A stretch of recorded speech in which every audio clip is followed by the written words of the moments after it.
Hello and welcome to Podsongs, where we interview inspirational people in service to others as inspiration for a new song. Today, my co-host and musical collaborator is the artist and all-round creative, Dave McKean, and his guest is the pianist, Stefano Bollani. Oh, Hey, now you can can you, hear me, yeah? can you hear me? I can hear you, yeah. We're on. Hey, there's some sort of spot on your camera lens, though. You have like, I know, and I'm not sure I can do anything about that. I can try, but is that you've it been seems to be. you've been It, painting? yeah, I'm using my laptop, which is battle hardened in my studio. It's covered in paint. No, see, it's not going to shift. I Okay. can, I, I can go upstairs to a different camera. Would you No, that's prefer okay. me to do that? No, just maybe move couple of inches to the side. Yeah. Yeah, and now I don't No, see it. good. You can hear me okay? Yeah. Well, thanks for coming. It's great to have you back on. You're the first person to come on as both a guest and an artist. Oh, right. Okay, that's Yeah. nice. Yeah. Did you get a song from your previous? Yeah, we're still Yes. we're still working on it. Still working on it. Yeah. It's he wrote one and then he got quite attached to it and he didn't want to release it as a Podsong song. He wanted to Right. develop it on his own. So Okay. but luckily as a backup, I always write a song as to have one in the bag, because you Wow. never know Yeah. because sometimes, not everyone has got creativity on tap as like you. I don't know about that. Yes. But yeah, no, I'm happy to write a song. I like writing songs. I don't get the chance very often. That's fine. Yeah, great. And it's funny your guest is a musician as well. We're like going through layers of irony, I reckon. Yes. So do you think you'll do a piano piece? Because you're in a band as well, yeah? I am. I doubt I'll use them. I think I'll write a piano based song, Mhm. and then depending on what it is, I don't know what it's going to be. Yeah. Depending on what it is, I might drag in a friend or two to play on it, Sharp or Ian Bellamy or something. Okay. But so we'll see. We'll see.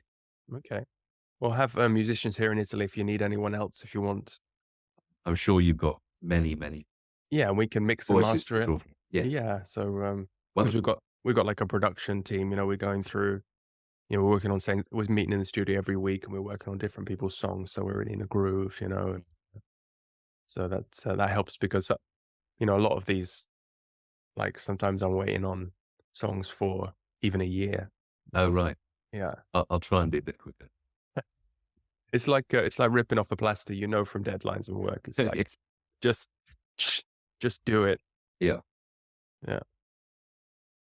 But, no, the one about that I did with Thomas is coming on very well. It's, we obviously lyrics are about, Mid-Journey and, Oh, really?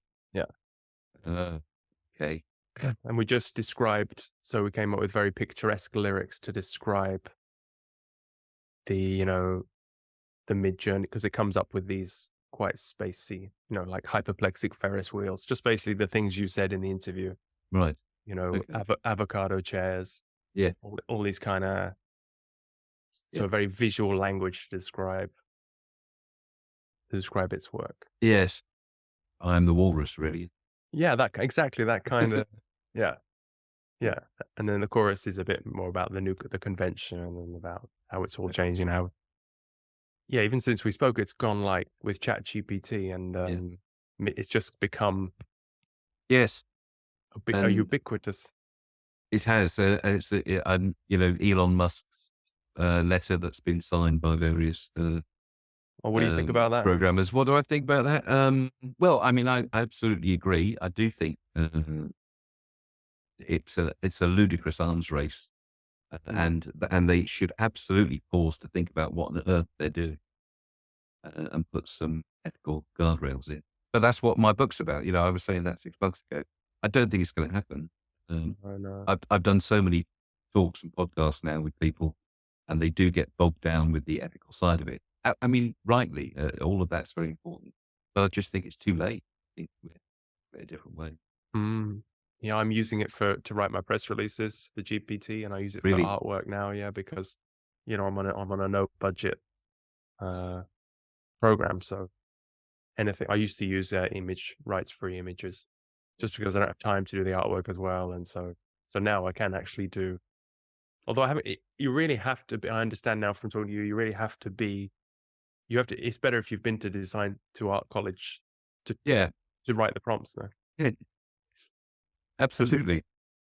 'Cause But it is terrifying how sophisticated the end result is for almost no work. you can get. I've seen people using Chat GPT to write the prompts. That's So you put in, but again, I think you have to be. You can copy successful prompts, and I think you need to be like a bot whisperer yes. to play these, because then you can get the great results. Because if you want a photorealistic thing, you have to choose. You have to know the language of a lens, I and suppose so. Although yeah. just saying photorealistic is probably all you need these days for Wow, Mid-Journey 5. amazing, eh? I mean, you barely need to show up now. Mm. Get in. Yeah. But are you worried for like ethical reasons besides the pay of creatives, or I'm worried across the board. I'm yeah? I'm worried for ethical reasons. I mean, I've seen the photographs that have been. Oh, I see. I'm falling into the trap. The images that have been created of Trump being arrested. I mean, they Oh, look really? like photographs of Trump being arrested. There you go. We are now, and the Pope wearing a big puffy jacket. It looks exactly like a photograph of that. So, on the o- while it's funny and benign and a cute Mm, joke, it's okay. But tomorrow it's going to be people supporting their fake news with photographic evidence. yeah. It's a night. Mm, mm, And no, I don't understand why nobody thinks this is an absolute Orwellian nightmare. yeah. But still, it's person. Of all the science book, you've worked on a lot of science fiction books, and you know a lot of science fiction writers. Has Thank anyone you. kind of predicted this kind of accurately? I'm trying to think. I mean, yeah, a series like Black Mirror would be the ideal place to look for this kind of thing. I Yeah, bet yeah. Charlie Brooker is, as we speak, writing another 6 episodes all about the terrors of AI. But I haven't seen. I can't remember. I haven't read every science fiction book going or anything like it, but I can't remember seeing anything so specific as this. And it really did come out of nowhere. And the technology's been around a little while. There were books. The book, The Artist in the Machine, that I read is a few years old now, and that covers research work that's been done in universities for the previous 10, 20 years. So this has been in the works for a while. It's just all of a sudden, everything's been released at once, Mm, and it's like a tsunami of terror. mhm, And so I think that's why it's become such a hot topic. mm. Because it also, replaces search engines, because you think like Google is unshakable, central, the center of our universe, and suddenly it could replace search. I mean, these things you Yeah. just don't see coming until it's just this, we're going through this collective learning phase, and it's really, Yes. I mean, I'm surprised that the AI techies have targeted all the things that we really love to do as yeah, you as said as that. humans. Yeah, yeah, yeah. What That's about what surprises. what about music? Are they working on that one yet? Or? Oh, they've been working on music for decades. Endless iterations of Bach preludes written in Yeah, that style, yeah. harmonizing, and songs written with AI. Mm. Most of it is, it's like, somebody's working on AI jokes. You can imagine what that's like. Most of them, I can't remember if, when we did that first interview, I had spent my day with Robert McFarlane. I think so. He's a writer that I'm working with at the moment, and he's professor at Cambridge University. And so we spent the day plotting, but at lunchtime we were talking about bots, because he's just had to start to come to terms with essays being written using AI. Yeah. Um, And he said he's had a few now and he's seen them and they are basically C and D grade passes. So they're not great. They're not brilliant, but they are passes. And everything, the images, the jokes, the music, everything seems to be at that kind of level. Yeah. It's the endless C and D grade. Mm. And the brilliance is not there. No, no. Yeah. Yeah. It'll be a Did you funny. need? Yeah. Sorry, go ahead. It'll just be funny when I can also upload like a transcript of the conversation. I get a song at the end as well. I Yeah, can upload indeed. to an AI. Yeah. Do you need to do an introduction? Is that what Ben was in No, this we just briefing? yeah, we just chat. I released this as well. This is just the kind of, because if both the guests, because you're my guest, but he's your guest. Yes. So if you both come on the show at the same time, it's too much for the audience to orientate. So this is just kind of a get to know you chat. Oh, It's released as well. okay. Yeah. So I saw your video with Stein Carstensen as well. How do you say Yeah. it? Stian Carstensen There you go. is a wonderful Norwegian multi-instrumentalist. And Madman is wonderful. He was in my circus band in Miramar. So, and a long-time collaborator with Ian Ballamy. And then the first time I saw Stefano play was with Stian. Right. And they are absolutely perfectly matched each other. They're both trying to out-mad each other. So that's why I'm so curious for you. You know, you chose Stefano, and because you described him as hilarious, one of the Marx brothers, and obviously I'm in Italy, and he's he's well known here as well. So it's great for me to be able to hear him as well. That's great. Yes, I understand he's very well known there. He's a television personality and that's some sort of whole side of him that I haven't seen. I haven't really seen any of that. I've got lots of his albums. I love his collaboration. I love his classical playing and his Brett playing. Yeah. And I like the fact that he's interested in so much. He's just a naturally curious man. And I think you see that in his playing, but also it was lovely to see that he's done all these interviews with various people, scientists. Yeah. Italy produces these like Benini, these incredible personalities. Yeah. And just lovely to speak to, and also super talented artists. I'm trying to think of who else, because they, especially pianists, they seem to be in each country. It seems to be a crazy intellectual, artistic pianist, and I'm void of examples, but I did have some. But yeah. Most of the pianists I know kind of stay in their world, and they're brilliant at what they do. But I love this sort of intellectual curiosity.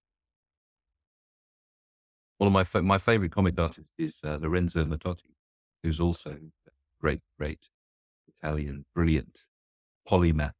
Yeah. Filmmaker, illustrator, comics, painting, writing, everything.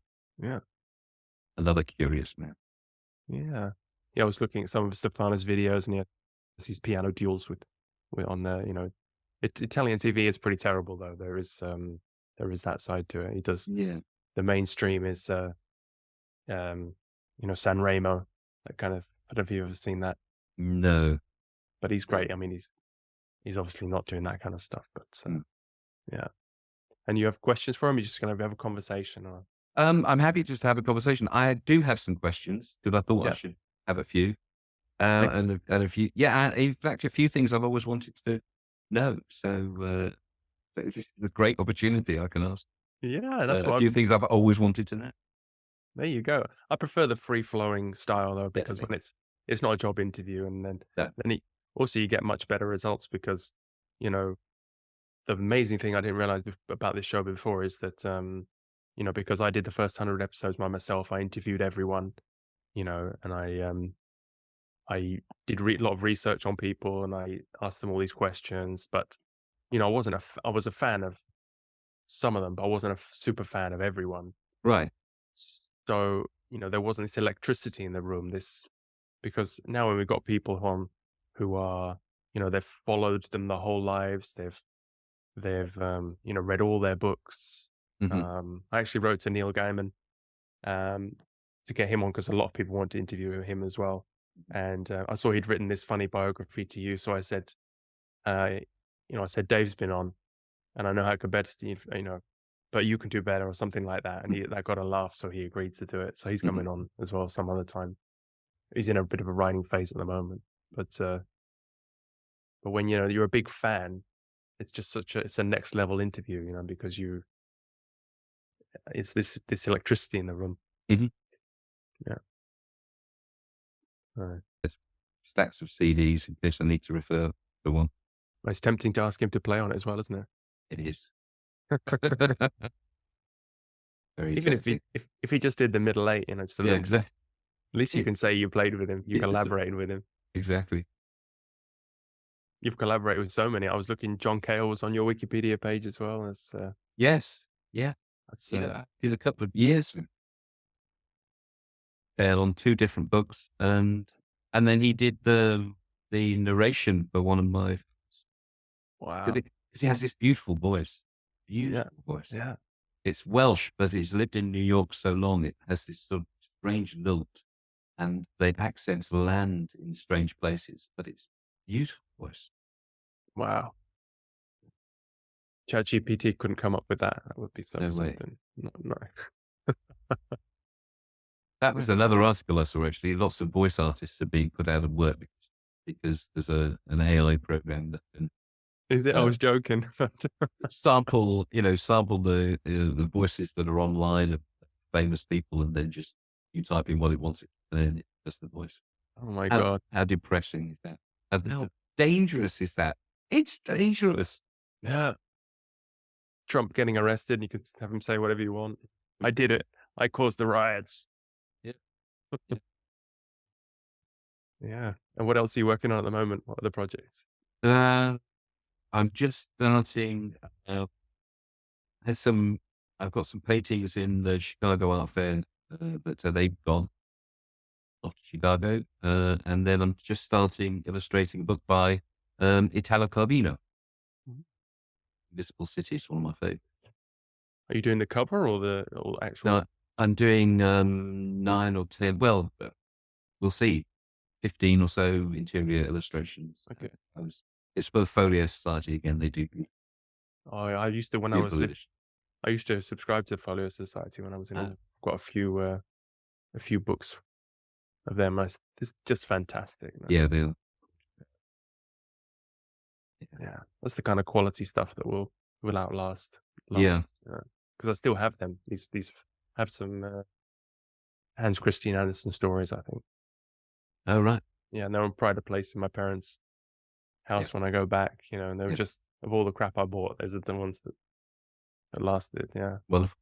Yeah, no, they're beautiful books for book lovers.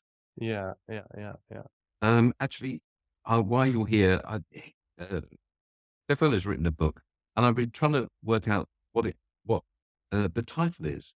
It's La Syndrome di Brontolo. What's Brontolo? Syndrome is a syndrome. The syndrome of. Brontolo. I'll Google it. I tried to get it, an automatic translation of it, but it didn't. It came up with only Brontal syndrome. And the only reference I've got for Brontal is some sort of medicine. But if you've got a cough, I can't believe it's that.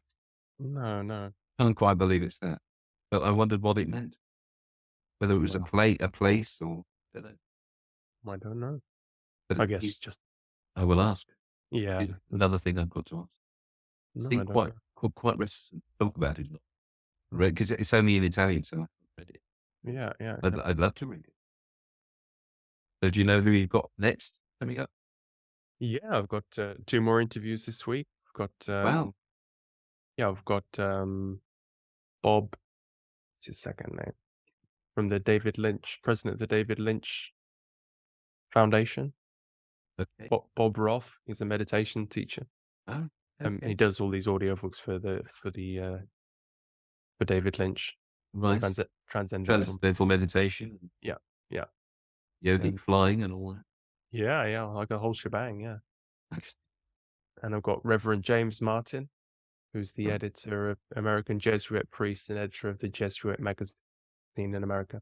Well, Yeah, because these are all musicians that these are all guests that the musicians choose. So obviously, right. I would never choose any of these people myself, No, it was not strange. because I wouldn't know what to talk about. He's got Sonia Christina from who used to be in Curved Air. Oh, wait, really? Yeah, He curved there, really? With in what version? With Stuart Copeland? yeah, she was married to Stuart Copeland. She was, She was married to yeah, yeah, she's the singer. She was in, amazing. yeah. I haven't heard curved there for a long. Francis Martin was in Curved There. Oh, I don't know. Keyboard player. It's Darrell Way. Darrell Way was the fiddle player. Wow, where did that? yeah. Oh, it's all buried away in my head somewhere. I haven't thought about curved there for decades. Yeah, we have a poster in our studio here of they had a big gig sometime, and my producer's a big fan of it. So I didn't actually know them myself, but yeah, it's been great. Oh, Stefano's here. Here we are. We're here. Hi. Hi. So nice to see Hi. you. It's Hi, great Dave. to see you. Hi, Jack. Nice to see Hello, you ciao both. ciao. So, what are we So- talking about? You. We're talking about you. Wow. I'm the expert. You are the expert on you. Oh, well, So- thanks for.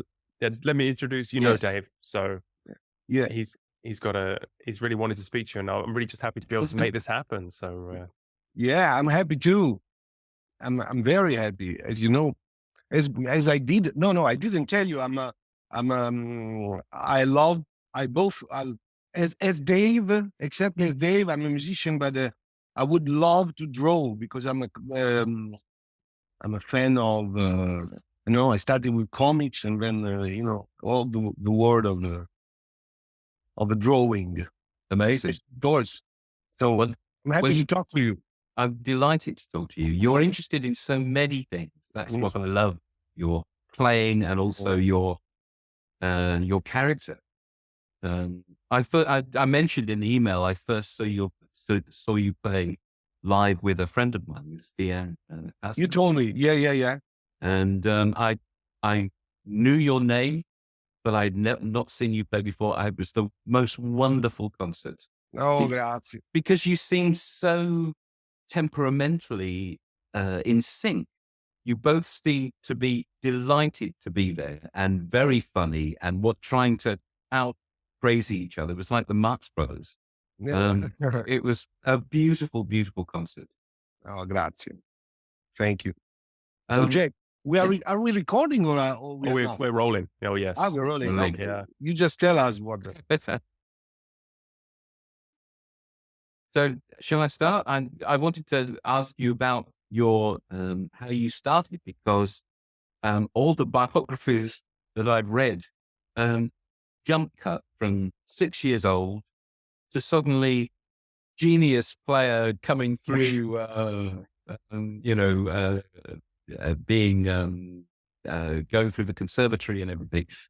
There's a big jump there, and you seem to cover so much ground so quickly. I wanted to ask you maybe to fill that in a bit. Do you have siblings who play, or were you surrounded by music growing up, or how did you make such giant steps so quickly?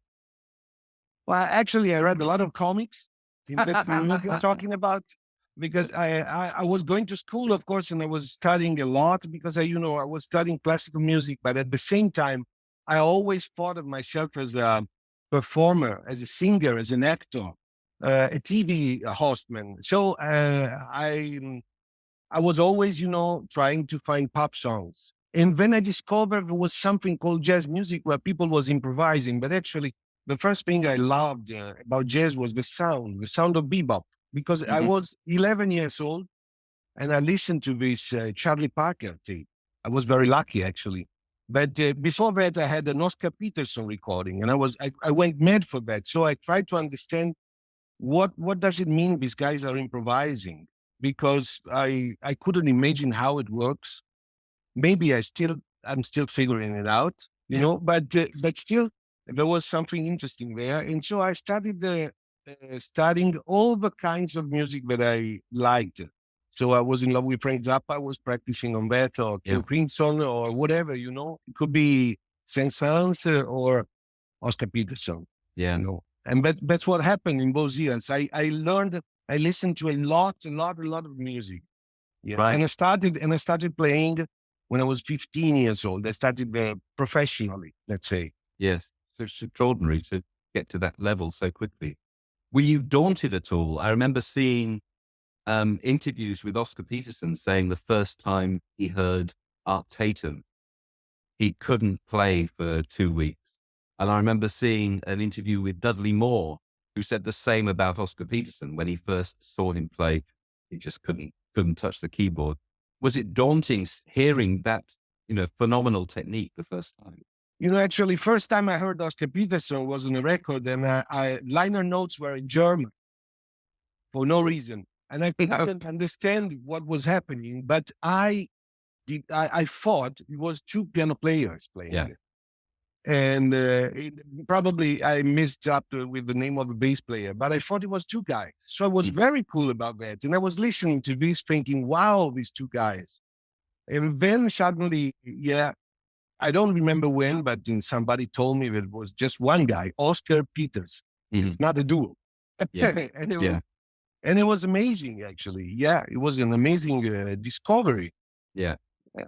And was there a time there where you were growing up in your early teens or 10, 11, 12, where you were playing and you hit something and you thought, now I can do this. This is great. This is great. I can actually do this. Yeah, actually, Dave, I have to say, I started playing the piano almost immediately because I had to make music. You know what I mean? Yeah. So it was always going very well. My practicing years, I had some problems. The thing I had to study for the examinations. I'm obliged to study this sonata by Beethoven, and I don't really like it, but I'm obliged to. Yeah. It could be hard for me. But since everything else was something I wanted to practice on, everything was easy. Life was easy. And the life is, in a way, still easy because, I'm following what I'm really in love with. So in a way, you meet, you probably know this, you have a very successful career. So you know that you are meeting angels. You're meeting the people, the necessary people to build a career. You're meeting, in my story, I meet Enrico Rava. Enrico Rava is fundamental. He takes me everywhere, playing with everywhere. And by him, I know my producers. Yeah. I meet Manfred Eicher from ECM, another guy from Level Blue. And so, everything builds up and you feel protected, actually. You feel it's easy. Yeah, I have to say it was always very easy. You shouldn't say that. Usually people are saying, I had to practice a lot. But well, I'm very jealous. I had to practice a lot. I play a little bit. Just for fun. I don't play. Because I had a sort of life choice at 17. I could either go to art school and follow that, or I was playing in bands. I could follow that, and I just had a sense that I was never going to be the jazz pianist that I would want to be. But I thought I had a chance at drawing, so I went that way. Yeah. But I saw you playing the piano on the tube, so I know you can do that. A little. I did the drawings until I was 11. Same thing. Oh, right. I did a lot of drawings, did a lot of comic strips with characters. I was in love with finding the punchline, but my drawings were terrible. And I never did it again since I was 11. I think I'm never drawing anything. I can do a man. No idea of perspective or whatever. So, everybody's got his own training. Yeah. So the thing that I struggled with playing, and I also had piano lessons, and I struggled with that. But the thing that did it for me was finding people to play with, and you've had so many collaborators, and so are my favorite collaborators, Chick Corea and Bobby McFerrin. These people who seem to just love to talk through music on stage. But then you mentioned Enrico Rava seems to be such an important one. Yeah, actually, he's I could talk hours about Enrico, so I don't know where to start. But I have to say, the main thing that comes to me right now is the way he leads a band. So nothing with poetry. I have to say, it's a very practical thing. But I learned from him because once he has chosen his men, he lets them do whatever they want. I'm really talking about whatever they want on the spot.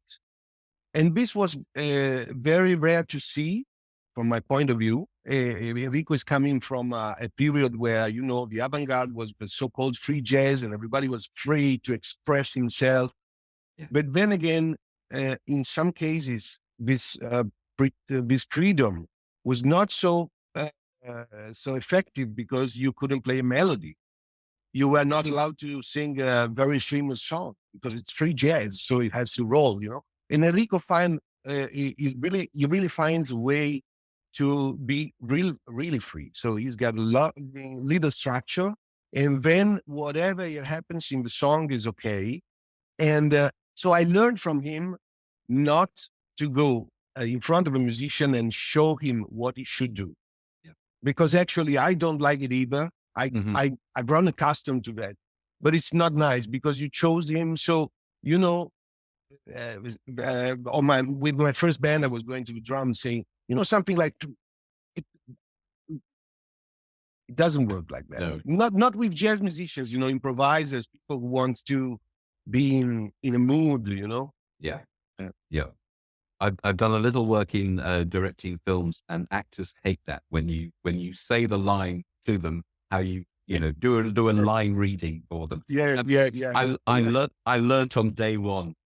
Don't do that. You don't do that. No. Don't do that. Wonderful. And I guess you don't give so many information because you are the director. You would love to talk for hours about your project, but they don't need so many information. So usually, no, you have to be careful. Yeah. But also, isn't it that you get the best of collaboration? You allow them to bring everything to it. You're not dictating. Yeah, exactly. So with Enrico Rava, did you also feel, I understand this freedom and this sense of allowing all the collaborators to contribute everything to it. But did you also get a sense of his gentle guidance as well? Was he leading in that sense? There was a guide there. For sure. Yeah. For sure. I always felt sure, and I always felt I was free. I was more free playing with Enrico than with my band or when I was alone. Because when I'm alone, I'm with my own ghosts, as everybody here, and I can be too mindy sometimes, or the opposite, or the exact opposite. But I can be worried about the song list. I can be worried about the audience reaction. It can happen. It's not so often, but it can happen. When I'm playing with Enrico, no, because in a way he's the leader. He's taking care of that. So I don't care. I'm playing music. I don't care if my solo is too long, because if he likes that, it can be longer. Yeah. In a concert of mine, I would think, wow, this is too long for the audience or for me. In a concert with Enrico, I feel free to go and play too much. Probably I play too much. Yeah. And explore. Yeah, and explore because I know he wants that. Yes. Actually, the second time we played together, he came to me saying, "Why are you playing the short solos?" And I was a kid. He was already a great musician. So I was like, you are all great musicians. I don't want, to intrude. And that was the only thing he told me in 30 years. I think the only time he said something to me in a very severe way. And he told me exactly, I called you because I like your playing. So just play. Absolutely. That's absolutely. You get the right people, and then you let them free. Yeah, exactly. There's lots of lovely interviews with the various people who played with Miles Davis over the years. And I remember one interview particularly with Herbie Hancock when he first started in the band, Authentic would be, I suppose. He was just not sure what to play, and Miles Davis said, "Well, if you don't feel like playing, you can play." And it was so freeing. from that point, he could play anything. 'Cause, Yeah, you know, yeah, gave him complete yeah. freedom. Wonderful. Yeah, yeah, that's exactly what happens when playing with the Rico and while playing with a lot of other jazz musicians. You can also not play for a while. You Yeah. can go out Yes. stage, just go Yeah. out and come back. Then after a while, and that's the cool thing about jazz music. Yeah, Yeah. I wanted to ask you a little bit about improvisation. Obviously, that's the center of jazz, and being in the moment, being in the present tense. Jazz is the music of the present tense. I saw a lovely interview with you, and you talked about putting yourself in a cage. You talked about cages, and my ears pricked up because I did exactly the same. The first book that I wrote was called uh, it's called Cages. yes. Because I wanted to do the same. I had not written anything before, so I wanted to sort of put myself into a box to see if I could find my way out. But also, I was interested in the fact that many of us are in cages. Sometimes intentionally, sometimes not. And you push your way out of one place, but you find yourself just in a bigger cage and then push out again. Yeah. Many of us live like that, Yeah. going from sort of mountain peak to mountain peak or cage to cage.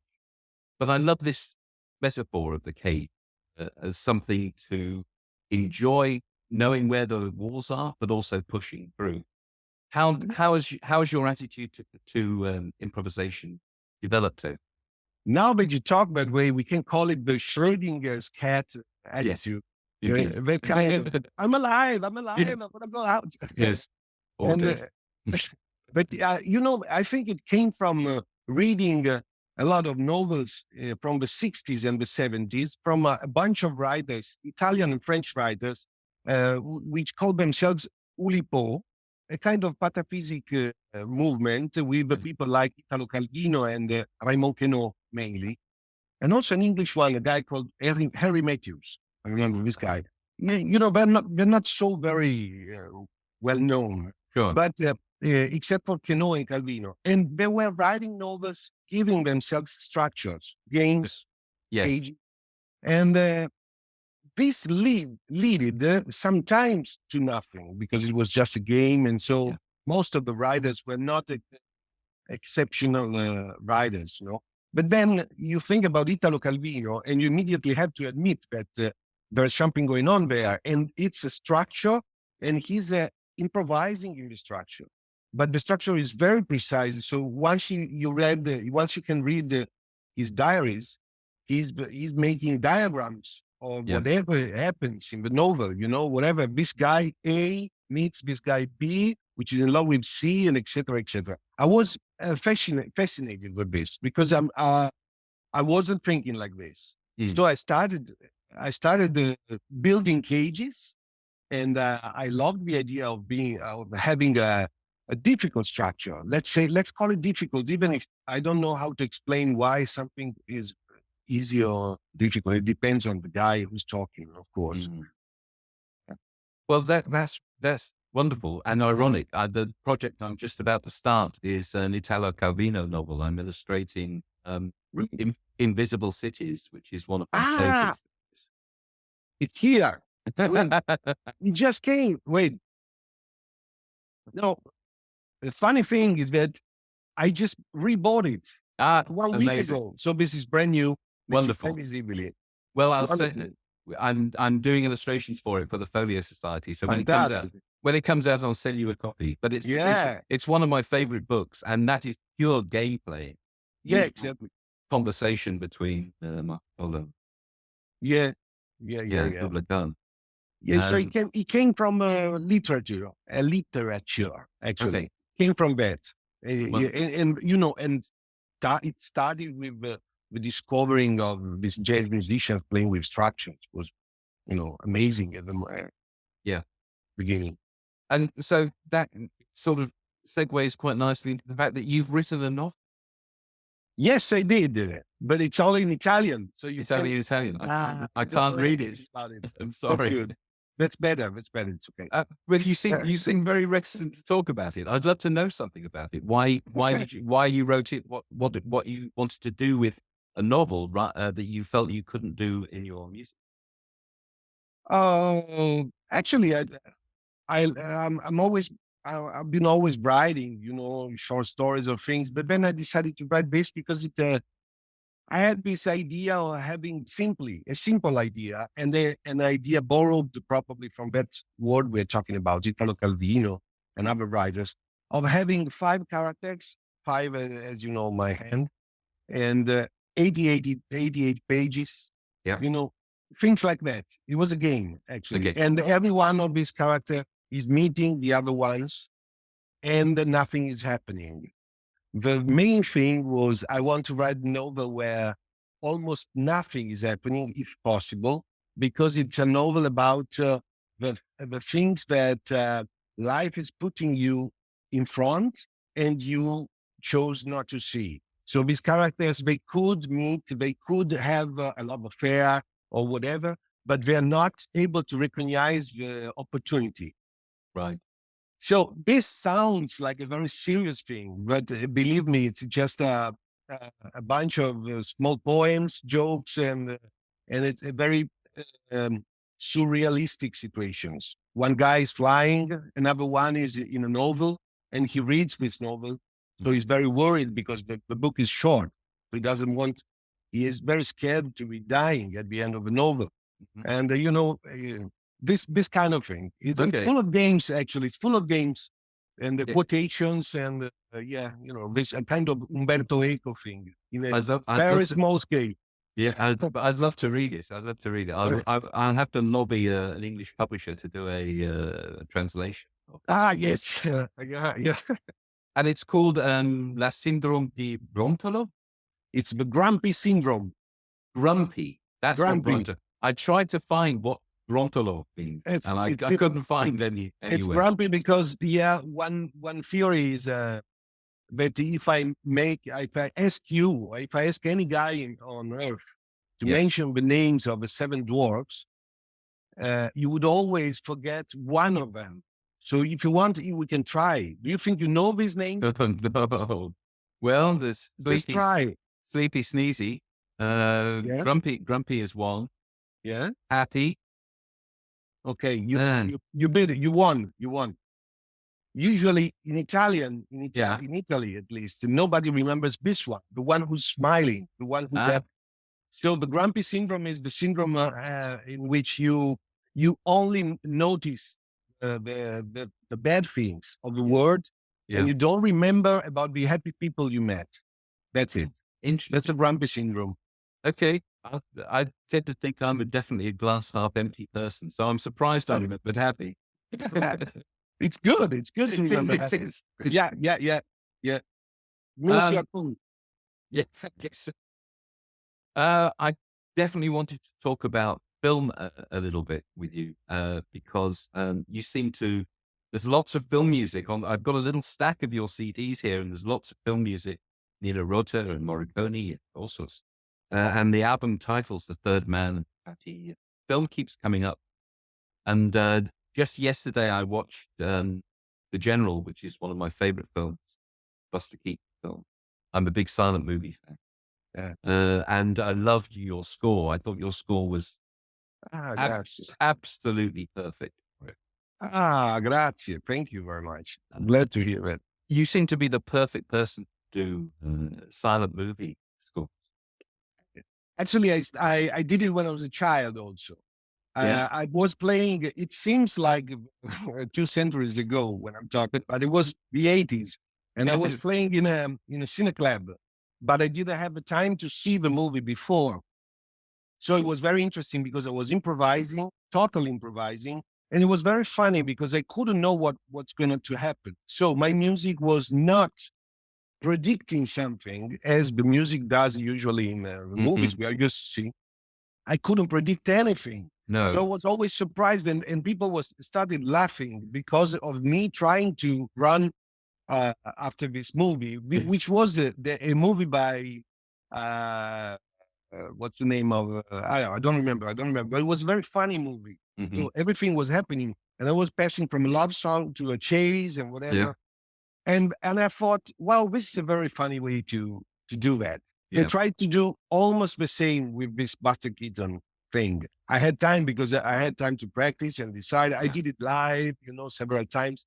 But then I always try to have just some tunes and then try to be surprised. Oh, Yeah. I'm surprised. I'm Buster Keaton in a way. I'm not Yes. the music which is commenting Buster Keaton. And that was very funny, actually. Well, Yeah.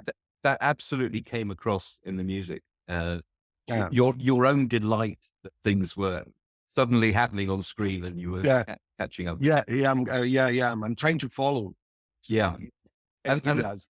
and that's what I wanted to ask really, how much of it was and about scored, but I guess you had like sketched out little ideas for scenes.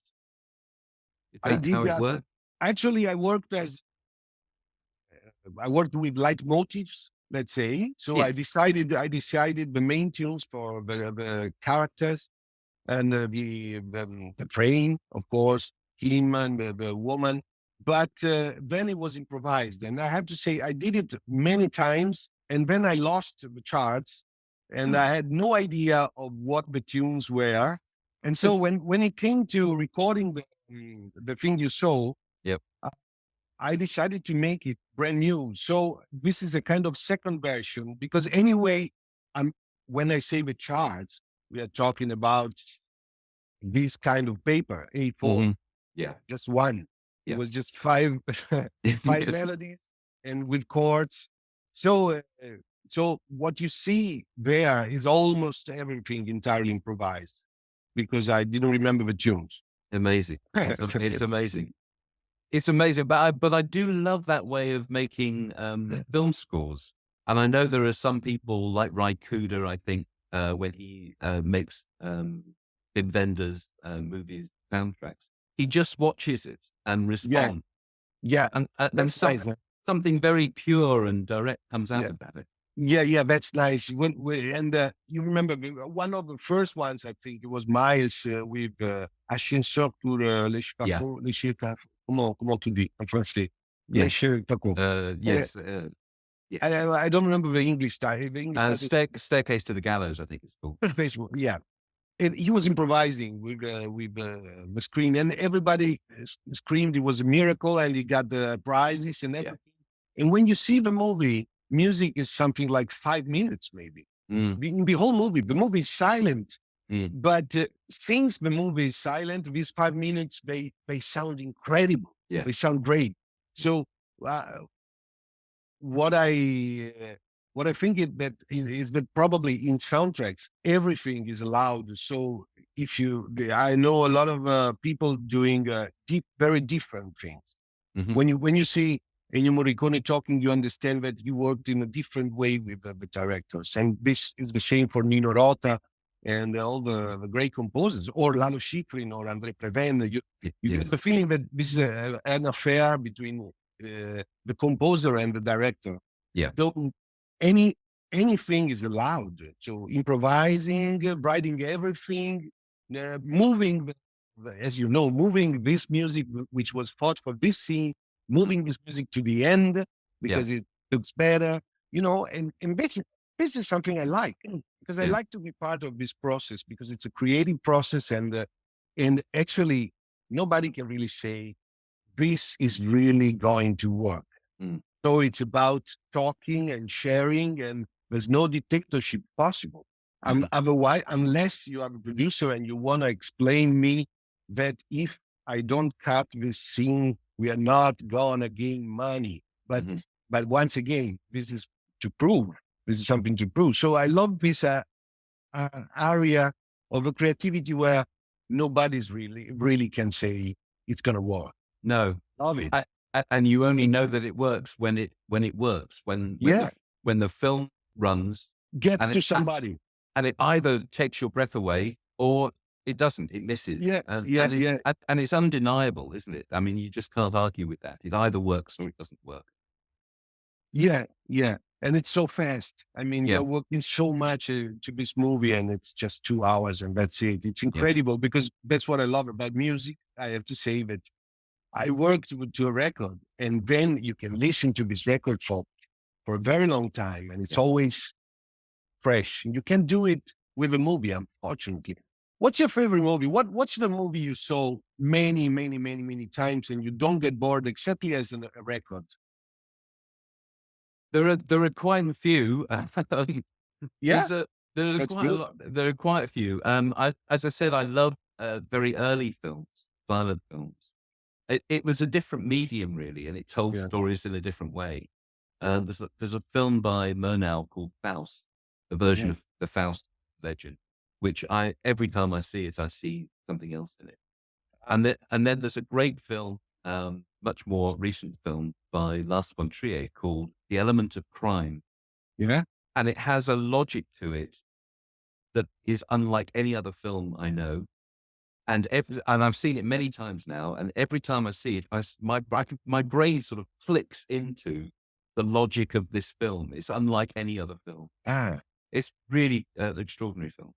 It was his first film, very yeah. first film. Yeah. Yeah, I Um, have to say, I remember the atmosphere, and it suits with you actually. The yes, atmosphere was very dark with a boat. that's right. Yes, Yeah, yeah, and, yeah, and and it has a thick amber cast to all yeah, of the images, amber yeah, colored yeah, cast. yeah. Really, and an occasional bright blue neon tube. It's just really startling. I saw it in art school, and since then, I've seen it lots of times. What about you? What sort of films do you It's enjoy? easy. Jesus Christ Superstar. Yeah, I couldn't quite believe you did an album of that. I think I saw it. I really saw it hundreds of times. Amazing. I What? mean, Why the that? music. What? Why? Why? I don't know why. I have to say, I don't know why. I mean, I got 1,000 explanations because after all these years, I gave myself a lot of explanations, but I don't think I found the right one. The right one is just, I like it. Yes, of course. It's Of something course. which is not I cannot explain, No. but also other things. But I have to say, movies where the music is involved, they're easy for me to watch over and over again Mm. because they have a kind of rhythm. And as an example, there's a guy you probably know Sylvain Chomet, the drawer. Yes, yes, Sylvain indeed. Chomet. Yes. Yeah. There's a movie he made, just one movie with the actors, real actors, which is Mm. called Attila Marcel. This is a very rare movie. Yeah, I don't think I've seen that one. Okay, you have to check it because Okay. that's another movie about music where Mhm. there's a piano player as a main character, which I can see. I can see this movie for a long time, and then there are songs. It's almost a musical, so Mm. it's once again, yeah, I love it when the music sort of crystallizes the identity of the film. yeah, And I, to be honest, I see it less and less these days. Film soundtracks seem to be becoming rather homogenous. But yeah. films like The Last Tango in Paris has a beautiful score by Barbieri. Yes. And the film titles at the beginning are paintings by Francis Bacon. So in the first few frames of that film, Gato Barbieri's saxophone comes up. Francis Yeah. Bacon's paintings. I'm right back in this film. The Yeah. atmosphere of this film. Yeah. Yeah, yeah, yeah, yeah. Yeah, actually, that's probably this is the Netflix effect. I mean, everything is supposed to be, similar to something you saw before. No? Yes. So the It- music should be not too loud, not too important, and most of all, not too original, because no. otherwise it's taking the attention. I think this is, of course, another kind of idea which is not true, or you cannot prove that. So Mm. producers are talking about that, but you cannot prove that if you have a great soundtrack by a great composer, if that could be worse than having a small soundtrack made by a guy who's making, using the right rules. Yeah. So, but, the history of cinema is there to say that Rota, Morricone, the ones we are talking about, John Williams, they are great composers doing great music. Yes. So this should be possible. Absolutely. Possible to make great music. And I was, yeah, very sad to see that Ryoichi Sakamoto had just died yesterday. Yeah, yeah, And he wrote beautiful themes, I think, for yeah. Bertolucci's films See, and Last others. Emperor. Yeah. No, Il Tenno Deserto also, the Shelter in Sky. Shelter, The title in English. yeah, the theme he wrote for the Shelter in Oh, Sky is fado exquisite. di double. Yeah, beautiful. Dido di double ball. Yeah, This yes. note is the most incredible idea of the century. Dido Absolutely. di double. Dido di double ball. And the fourth line also is unusual. The fourth line is Yes. Woo, That's beautiful. And that's the only one that sounds like a Japanese writer to me. Japanese yeah. composer. Yeah. Yeah, it's beautiful. Yeah. While we're on this, a lot of your music feels to me that it has a real romance to it, and it seems, I don't know if you have a love for music at the beginning of the 20th century, really songs from the 20s, 30s, going into the 40s, and that sort of romantic sense of melody. Is that, am I picking up that correctly? You like Yeah, you are. music? I have nothing to say about that. You Okay. just you just hit you hit it the right spot. Oh, Yeah, okay. yeah. I'm in love with that period with classical composers, with the jazz of that period, and with the spirit, which was the jazz period at the times. Yeah. It came from a community. It came with this idea of being all together, improvising without a leader, because everybody is, giving his contribute. So I love that moment. I love the surrealistic movement, Yes. the way they came out, and they talked about the power of dreams. They came out with Hieronymus Bosch, and nobody knew what was that. Or William Blake, the new discovery of William Blake. This kind of this kind of word. It Mm. it still it's inspiring to me. Yeah, Me too. all It the must have, painters. Yeah. it must have been an extraordinary time to see Yeah. the birth of film and modernism and abstraction and comics for me and jazz and all the things that I love were birthed over a period of 10, 20 years. And Dave, I think maybe it's the same for you. It was the same for you. When you're a kid and you think about Luis Buñuel, Salvador Dali, René Clair, Eric Satie, preparing these things that we're doing together. When you're a kid, you imagine, wow, they are talking, and they are also clever. They are also cultivated. They are talking a lot, and they are intellectuals and whatever. And then you think the same about jazz musicians and musicians, generally speaking. And then you start meeting some musicians and some writers and some painters, and you discover that most of the time they're just drunk talking. And it was a discovery for me. After a while, I was professionally playing, and I was asking myself, when are we starting talking about ethics or art or my idea of expression or postmodernism? Never. And that's I think this is interesting. I don't think they were talking too much. They were having fun, doing things. We are writing this, we are writing the speech for the movement. Blah, blah, blah, blah, blah, blah, blah. Okay, let's go. Yeah. I don't have a feeling that they were, okay, let's talk about that. There's a party, there's a communist party or whatever. No, they were just going, flowing. And that's something I started to like after a while. At the beginning, I was a little disappointed. I don't know about your experience. I thought I'm meeting these famous musicians. Maybe we're going to talk about ethics. No, we're going to talk about wine and pasta if we are in Italy. Yeah. So what happens to you? Yeah, very similar. I got to meet a few interesting sort of filmmakers and all sorts of people over the years. And yes, I was surprised they'd much rather just talk about the food that they're eating or the house prices or all the usual things that people talk about. Wanted to talk about, creativity and inspiration. So it's good to have this space. So finally, we're doing that. Yes, finally. But the other thing that I really love is your breadth of interest. And I occasionally talk at art schools and go and talk to, and I'm usually talking to lots of illustrators or people in design or something like that. And they are in university, but they're in their little compartment in their university. And out there are historians and scientists and physicists, economists.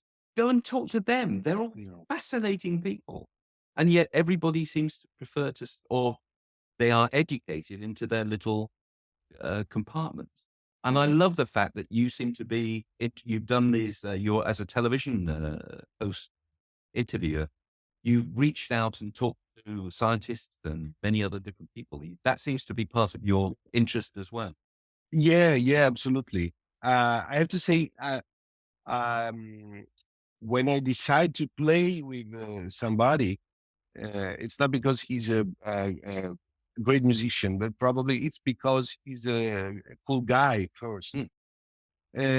Because I have to be interested, and I know that I'm going to travel with the guy, eat with the guy, Yeah. talk to the guy. Yeah. So mainly, I want to be sure that we can communicate. And I have to say that you can find a lot of people, scientists, as you said, writers, which are waiting, are looking forward to Yeah. talk to somebody else.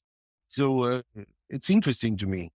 It's Yeah. very appealing because, as I told you, I'm trying to steal attitudes from all the world, Yeah. from literature or cinema or whatever. So, Yeah. or punchlines from the Peanuts.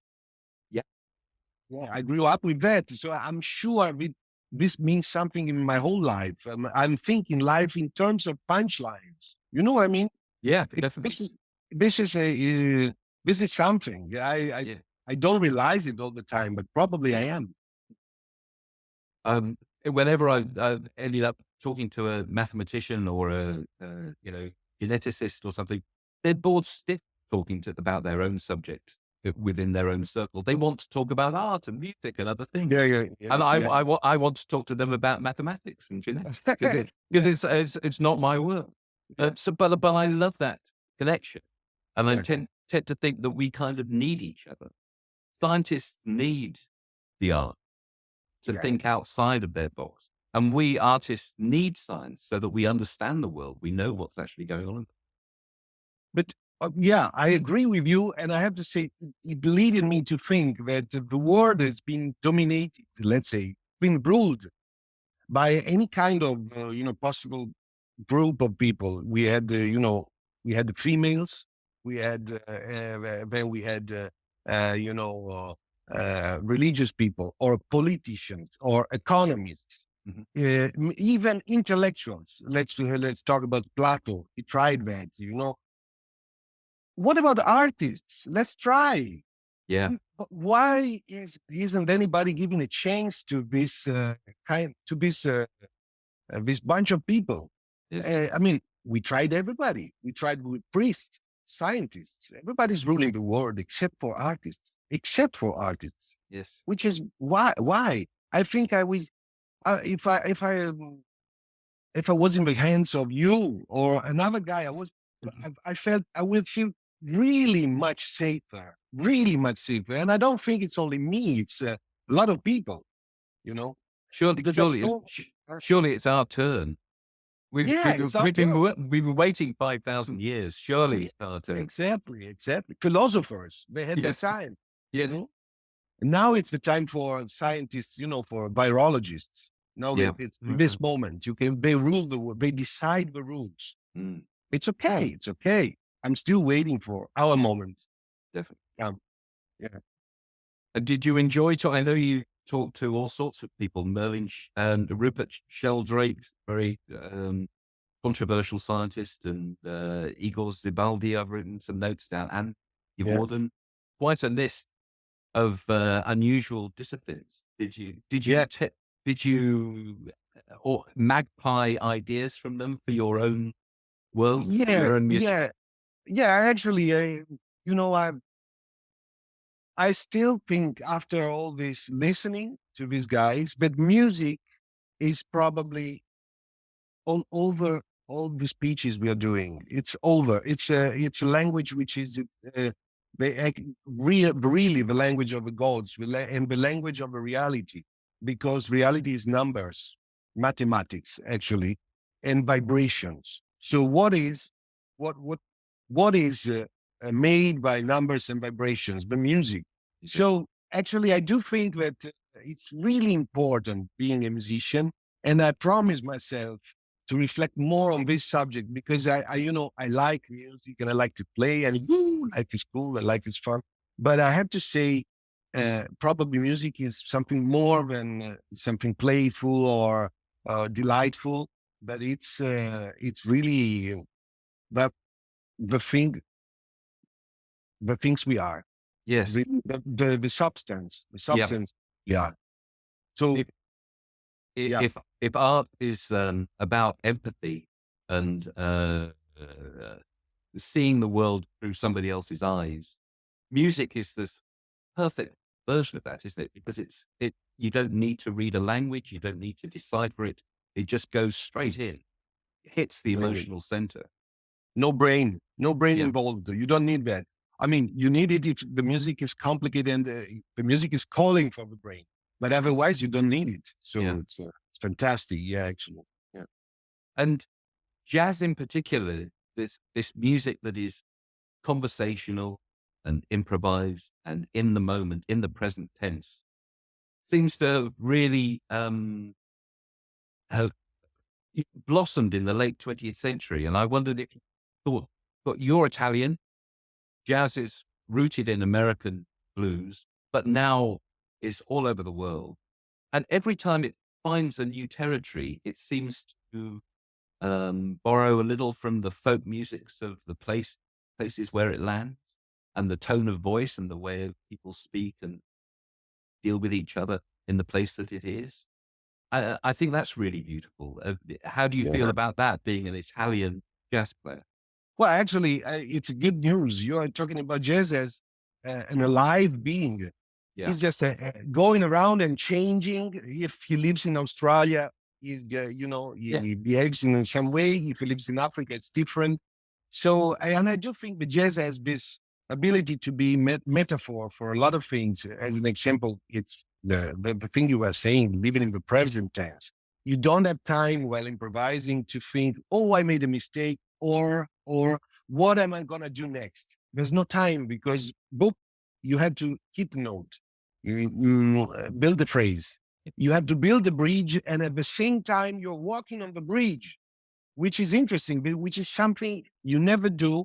Probably you do it with a language when you improvise with a language. So everybody can do that. Everybody can understand how jazz works because we are doing it with language. Sometimes I'm starting a phrase and I don't know what's going to be the ending. yeah. Or, I think it's the same for everybody.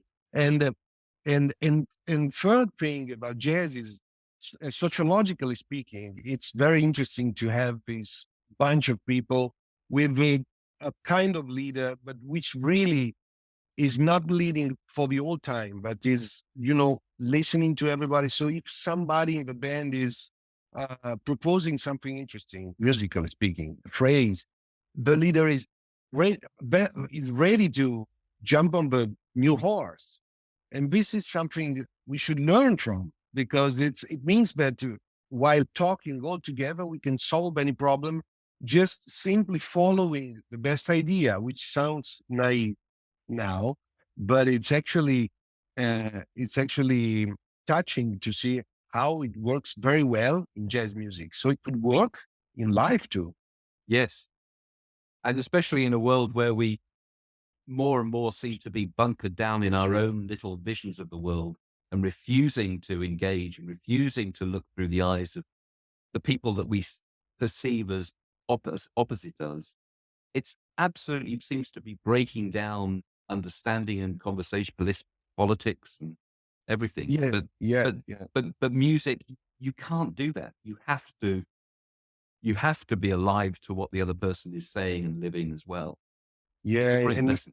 and mainly, music is something you do with a group of people. You do together with some guys, but it's not against another bunch of people, which No. is amazing. We don't think so much about this subject, but if you are with a bunch of people, you are a party, so you are fighting against somebody or something, or you are a team, soccer team or rugby team, you are fighting against somebody. You're a state, you're a nation, you're a church. Very dangerous subject. They are fighting all the time. If you are an orchestra, you are just fighting with nobody. You're just mainly you're fighting with yourselves, but to find the beauty in yourself. Mm. So I think this is amazing. I think everybody should play, in an orchestra to learn how amazing it is to do something all together with no other reason than having fun and Mm. building a beautiful thing. But building something together, working Yeah. together. At the moment, That's a movie is different. It's a lot of people, yeah. in the moment, it's not so touching. Hmm. But yeah, it's really tragic at the moment the way music is being sidelined in education in England. I don't know how it is in Even in Italy. England, I know, I don't know, I didn't know about that. Yeah. Usually we refer to England as an example of having a good musical education. Well, it's dwindling. Music and art generally are being sidelined in favor of things that are perceived to make money. It's all about money and Wow. there's Plato used to say it's only about music and gymnastics. That the children should learn music and gymnastics, and that's it. yes, You don't yes, learn anything else. yeah. That's great. That's a great That's great. idea. I agree. I agree. Where do we go from here? The top album on my great pile of your record CDs that I've got here is this beautiful one with Hamilton de Ah, Hollande. I so, absolutely love this, and uh, he was one of the. I went to Brazil a few years ago and fell in love with bossa nova. I know you love Brazilian music as well. How did you discover Brazilian music? I was a fan of Bossa Nova when I was a kid, but I only knew about that. And then the first time I went there, I discovered there was a world of ethnic music, Yeah, folk music, choro, samba, maracatu, shoti, baião, a lot of names which really are hiding a big word because mm, Brazil is enormous. So yes, it's full of music. yeah, And yeah, I'm in love with the language also. I love the yes, sound of the language. Yeah. To an Italian, it sounds even more melodic than my own language, which I love. it is. Yes, Italian is very musical. Yeah, it's musical. But actually, the best thing about Italy is the dialects, Right. that vernacular. How do you say dialects? Yeah. Yes. Regional idioms are even more musical than this Italian language we are using just to understand each other, Mm, But when you go to Naples and we talk their own dialect, it's really music, really, right. really. Right. Yeah, It's quite staccato, isn't it? Quite attacky in Naples. yeah, and they're quite, how can I say, sforzato, yeah. Ai, ma ragazzi! Oh, I'm right. I'm right back there Always in the street. hitting. I when I went to Brazil, I liked bossa nova, but actually, what I discovered there was how beautiful the songs are, because so many of the records that I've heard are sort of buried in very syrupy arrangements and strings, and it has a sort of elevator music, uh, attitude to it. But the songs are so extraordinary. Yeah, I've completely rediscovered it through yeah, just listening to how Gilberto just playing guitar and singing, or yeah. just piano and song. Really beautiful. Exactly, exactly. It's the same for me. When I listen to Jorge Gilberto, I'm in love with the fact that it's a simple thing. It's just a guy with his guitar, and the songs are wonderful because sometimes the arrangements of a sound can be can distract you. Completely. I know what you mean. Can be close to elevator music in some cases of bossa nova period. But then they came, the modern songwriters, people like Caetano Veloso, Chico Buarque, Gilberto Gil, and this feeling of elevator music is disappeared. Oh, So if you listen to them, you really you feel that big musical mind behind mm, them. Yeah. Yeah, yeah. I think what I really got from them was this sort of conversational tone, this feeling like the person is just sat next to me, Yeah, pouring their heart out in this beautiful, whispered, elegant song with these yeah, beautiful, flowing melody lines that don't yeah. quite go where you think they're going to go, and it's so lovely. And it's mesmerizing, you know. Yeah, Also, I sometimes feel he's a kind of guru. He's just, José Beto. He's singing the same songs for 50 years. yeah, It's and nothing has changed. Nothing has changed. I mean, you had the Beatles, and you had the Led Zeppelin, and you had more Chiba, and Joao is always singing. Olha que coisa mais linda. I admire that because as you, Dave, I'm kind of SpongeBob. I'm trying to steal information from artists, and I love this guy doing the same song for 40 years. I think it's really interesting. It's so nice to have on Earth a guy singing the same song. yeah. Yeah, I And, and, think we and, need it. and it changes as he gets older and his voice changes. Yeah, but in details, Tiny because he's details. just, he's not changing the key Yeah. or the structure. It's just, oh yeah, que coisa, You mas see? and it's gonna do it for 10 times. If you go and see him live, it's 10 times or 20 times. Mm. So you're just, entering in a different realm. Yeah. We're coming close to our hour, I think, but this is the next album down, which has my favorite of your tracks on. Ah, This album, carioca. See. but it has this amazing version of Tico Tico von Fuberon where you are changing key almost every phrase. Yeah, I took it from my mother because I have a mother which is totally out of tune. Sorry, out of tune. Right. And so, as soon as you have an interval which is bigger than a second, da dee, she can sing da dee dee da da da dee da. She can do that. But as soon as the interval is bigger, she's going to change the key. So I applied this idea to Tico Tico. So it's like ba da ba da da da, which is easy. Yeah. Close. Ba da ba da da da, ba da ba da da. Now you have a jump. And that's when we are changing the key because my mother would have changed that. Yeah, Beautiful. big jump. Yeah. That's another change of key because Yeah. my mother couldn't do that. That's So great. that's the inspiration. What a lovely story. That's wonderful. Wonderful. What are you doing now? What's next? I want to be a movie composer. I wondered My if new you'd done. life. I wondered if you were going to go into that. I because did you- I did just a couple of numbers recently. I just did one, which is called Patafio. It's a movie setting in a fake middle age. It's funny and deep at the same time, and it's a good movie. And so I had fun playing, a sort of fake ancient music, a fake early music, Oh, right.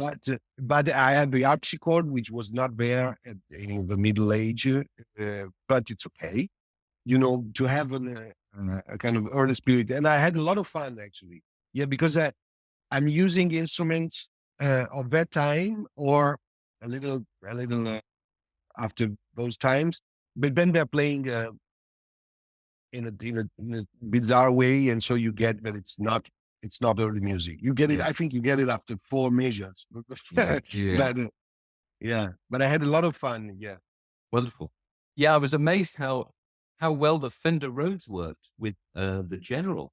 With Bassa Keaton. Yeah. I was amazed too. When I tried, I was not sure. When I tried, and I liked the vibe. Yeah. Yeah, I wouldn't have thought Yeah. that would be right No. at all, but it worked beautifully. Yeah. You didn't even notice that it was a modern instrument. It just No. the sound that's- captured the motion so beautifully. That's good. That's good. That's great. That's good to hear. Yeah. Good. I still love that. It's still my favorite part of making films. Because the shoots are always war zone, just trying to get through it, and then the editing is good fun. But when you add the music to the image, that Yeah, magical connection is still my favorite moment of. I guess so. So I'm curious about one thing, Dave. What are you doing? Are you sometimes using temporary music while the composer is working just to have something on the images? Probably you're doing that, right? Yeah, This this is is the nightmare of a composer. You total know about nightmare. that? This is Yeah, complete. Well, but it's a nightmare for me trying to edit as well, because I've got to have something. I know there's going to yeah, be music yeah, there, and the music contributes so much. yeah. So I made a film with an actor called Michael Sheen, and the film is called The Gospel of Us, Mhm, and I edited it. But and a lot of the scenes, it was a 3-day theatrical piece, so there was always an audience around, and mhm. I shot it to be a film. But so the actual sound of on the day was poor. I mean, the actors are speaking, but there's people muttering and there's all kinds of. So I stripped all the sound out when I started editing, and just found a piece of music that I thought conjured the scene. I think it was a piece by Guy Concelli was the first one. Ah, And I let that play, and it was absolute magic. And so I cut the whole film to these masterpieces of 20th century music that I couldn't afford. I mean, I couldn't afford to clear no. it all. So then, having got that far, I had to take all that out and create music uh, of of my own that would Yeah. try and capture the same thing. Ah, So I worked with a producer called Ashley Slater, who's a great jazz singer and producer, and then this amazing cellist called Matthew Sharp. And yeah, yeah. when I wrote some pieces and we created that. But as soon as Matthew came in to play the main lines on the cello, it was, I mean, we were in tears. It was just so beautiful. That moment where the music hits the picture is Yeah, wonderful. yeah. Wonderful. So you experienced the nightmare, the composer's nightmare, Completely. but Completely. the director was you actually. The director You, was me. It was my own nightmare. you're So like, it's like, so well, for the other, another film that I made called Luna, I ended up writing sort of very scratch pieces, rough pieces. So I knew that they didn't sound finished, so I didn't get married to them. But okay, they at least fulfilled the job of being music in against pictures. So I get me yeah, through the edit. That seemed to work. great. And then a guy called Daffer Yusuf. Do you know Daffer Yusuf? Yeah, yeah, I know him Player? first. Like, yeah, yeah, of course, I know the fair. He Yeah, yeah. came in and played. He played direct, looking at the pictures and just responding to the Ah, scenes. It was really lovely. Yeah. that's great. That's great. I was lucky because in this movie, set in the Middle Age, I had time to compose before the shooting. Okay. I Perfect. talked to Perfect. get, yeah. So I prepared the tunes and the director already liked the tune. So the atmosphere was already the right one. And then I only had to adapt the tunes Yeah. to the things. But it's so nice because actually I was lucky because they had a couple of songs. So they were obliged to call the composer before shooting. Perfect. And that's really good. That's really good. That would be Actually, Dave, one synchronicity. I think it's very rare to happen. Uh, Before talking to you, maybe 4 hours before talking to you, I played the piano and yeah. I was playing Cancelli, the Georgian composer, Amazing. Yes. playing music by Cancelli, Wonderful. which doesn't happen all the time. No. To me, it's the first day in my life. I'm just starting. I had Wow. some sheet music. I was just trying to find something I would like to play about from Cancelli, and so Amazing. it's amazing. You just mentioned, Yes. Yes. Concelli and Italo Calvino, and we're yeah, obviously also Calvino, yeah, yeah, obviously in sync yeah, here somehow. yeah, yeah, yeah, yeah. That's a thing. Yeah, that's a good thing. Also, yeah, Wonderful. Wonderful. grande. It's great. Jack, do you want to ask Oh, anything, add anything? no, I mean, I don't think I can hit it out with you, these creative heavyweights. So It's not true. you both have these huge cultural vocabularies. I'm just scribbling down notes of things I have to study afterwards. But it's been fantastic. A golden conversation. Thank you both so very much. It's been really wonderful to talk with you. Stefano. No, it's I have loved your music so much over the grazie. years. Grazie. It's been an honor and a privilege because I like your work. I know your work, so I'm That's wonderful. I hope And we can meet soon. absolutely. The next time you're in the UK playing, I will make sure I'm there. And Yeah, if I'm in Italy and I see you playing around, yeah. I will be there. Come to Italy. We have a wonderful summer coming up. Yes. Yes. Come now. Um, But now Dave has to compose it. Podsongs was a piece based on this conversation. So are you inspired then, Dave? Yeah, it's going to be a long song because we covered a lot of material. It may be maybe an opera. Yeah, that would be great. I'm so Brilliant. curious to hear. Yeah. Wonderful. Yeah. Good. Well, what can I say? It's been, thank you very much. Grazie. Okay. Thanks to you. Ciao. All Ciao, right, ciao. take care. Bye-bye. Ciao. bye-bye. Bye-bye. Bye-bye. Ciao Dave. Ciao Jack. Bye-bye. Grazie. Ciao, Ciao. ciao.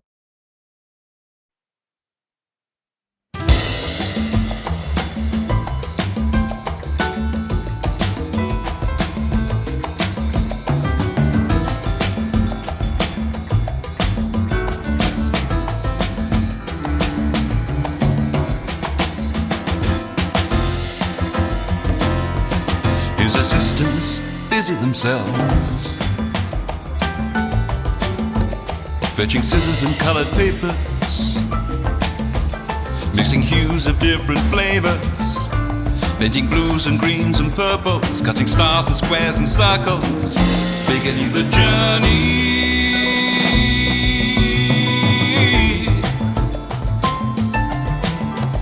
Through a thicket of collage and texture, and bread and circuses, from his bed he considers the surfaces.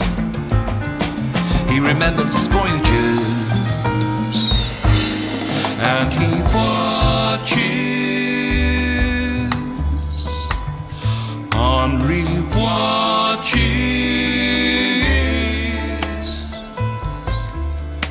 Henri's body is bedbound, but his mind isn't even earthbound.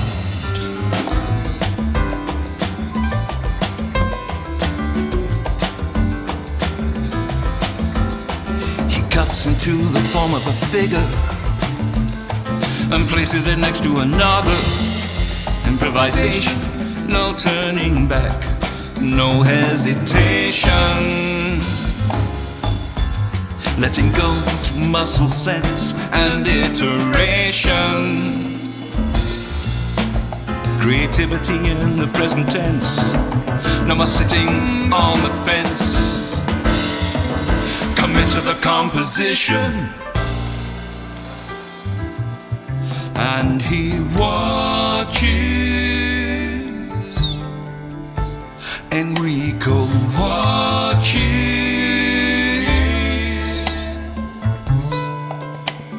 Kids coming up through the quavers and crotchets, little birds with their scales and their rhythms and pitches, finding their voices, hoping to sing.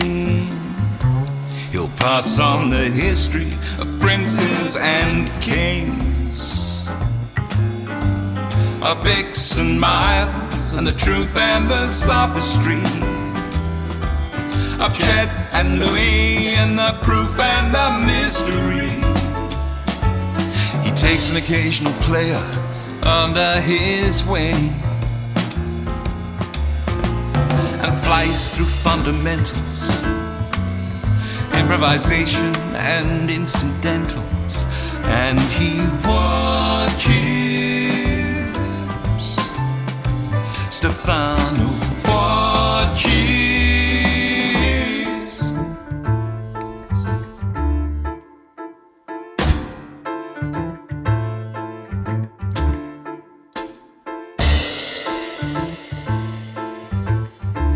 The silence of the film and the stillness of the man. Deadpan. Buster Keaton.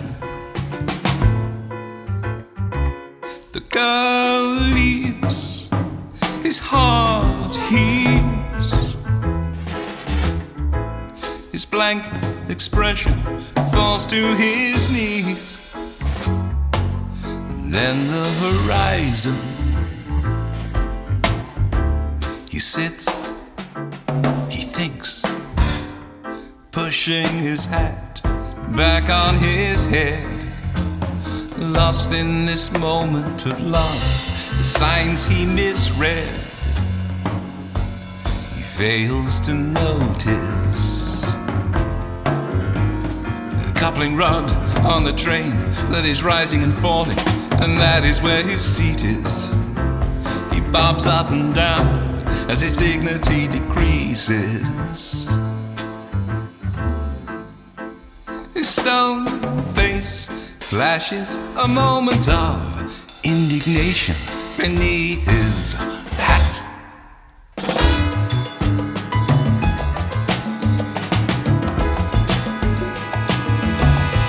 To acquire learning, you need to read. But to gain wisdom, you must watch. Stefano watches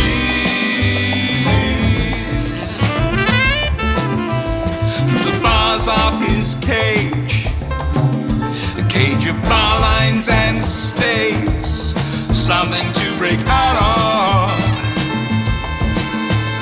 to fight with, to play with, to push and pull and tear and tickle and sway with. All those accidentals.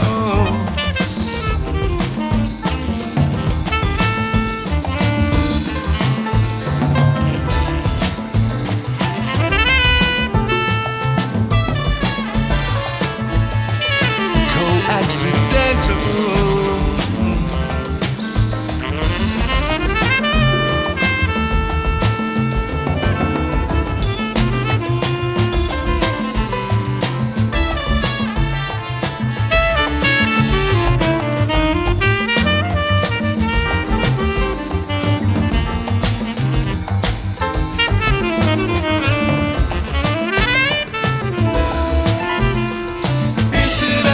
Music for life.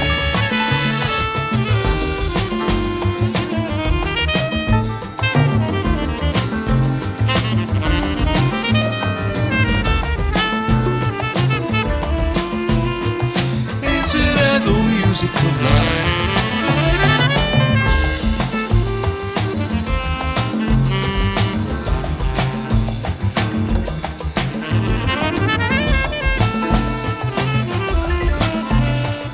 Incidental music for life.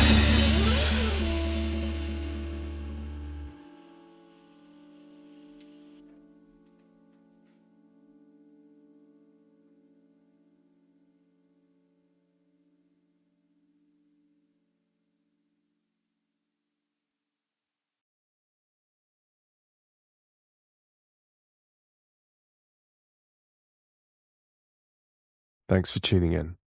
Hope you enjoyed the song and the episode. The song will be released next week. It will be available on all streaming platforms, but you can already pre-save. Please support the artists by following them on social media and adding the song to any playlists you have.